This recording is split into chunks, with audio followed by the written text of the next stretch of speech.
Do you still suffer from time to time despite 25 years of practicing? Yes. Now, what we mean by suffering, now that could be translated to different things, right? So I always say, if the truth appears and you're holding it or trying to push it away or adding something to it, that is the definition of suffering. Or filtering the truth with your own view, that is the definition of suffering. And does that happen? Yes.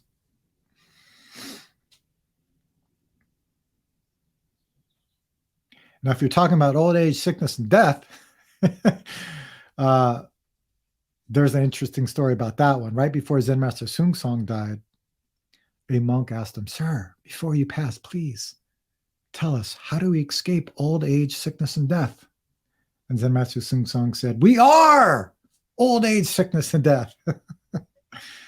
Right? Human condition. That's what we are. There's this body here. Hello. There's thinking. There's feeling. How do we use that? How do we become clearly a human being? I think that's a very interesting question. So yeah. So you're saying, yeah, I mean self-produced suffering as in the way we react to things. Yes. Again, there's the truth that appears. What do we do with that? Do we pretend it's not there?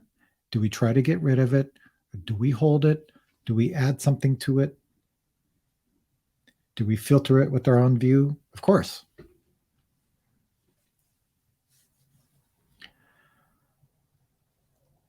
I would say now that it becomes clear that I'm doing that. I've been talking to a lot of people this last retreat, and many people are sharing their experiences with that. It's like, the same shit happens, but now I'm seeing it and I'm seeing the result of it. And I think that's very important, because usually there's some kind of result.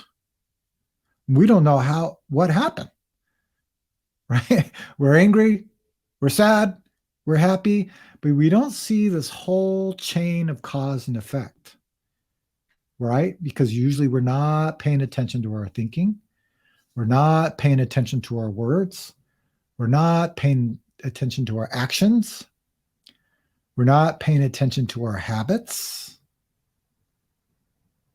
All of that leads to suffering. So one thing that can help, where practice can help, is because, like I said earlier, what are we doing during sitting? We're paying attention to everything that's arising. We're not pushing it away. We're not holding it. We're not adding anything to it. We're not taking anything away. We're not filtering it with some view. We're taking all of that away and just seeing what appears as it is in the moment. And the more we do that, the more that happens in our life.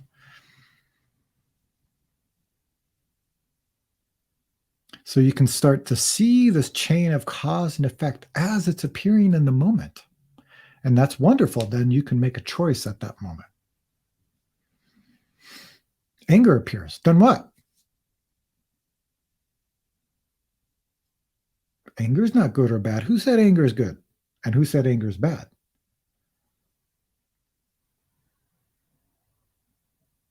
It's our attachment to it that causes a problem, but it's just energy. So if you see the truth of energy, how do we use that in the moment? Really important. Then sometimes we don't see it clearly in that moment, and we cause a problem or make a mistake, because usually that's what happens as a human being, right? But most people make mistake, and again, they ignore it, pretend it doesn't exist, or they attach to it rather than making it clear. That makes our karma, makes our relationships clear with everyone around us. It's really, really important. Yeah, anger is a tough one because how quickly it can arise. That's right. And it can be overwhelming. And if it is, stop. Take a deep breath. Let the energy become balanced. Energy out of your head. Then the anger is there, but you can actually function clearly. So it's all that's what we call practice, because it never ends. It just means this moment, what can I do? If you get angry, then what? If you're clear, then what? Okay.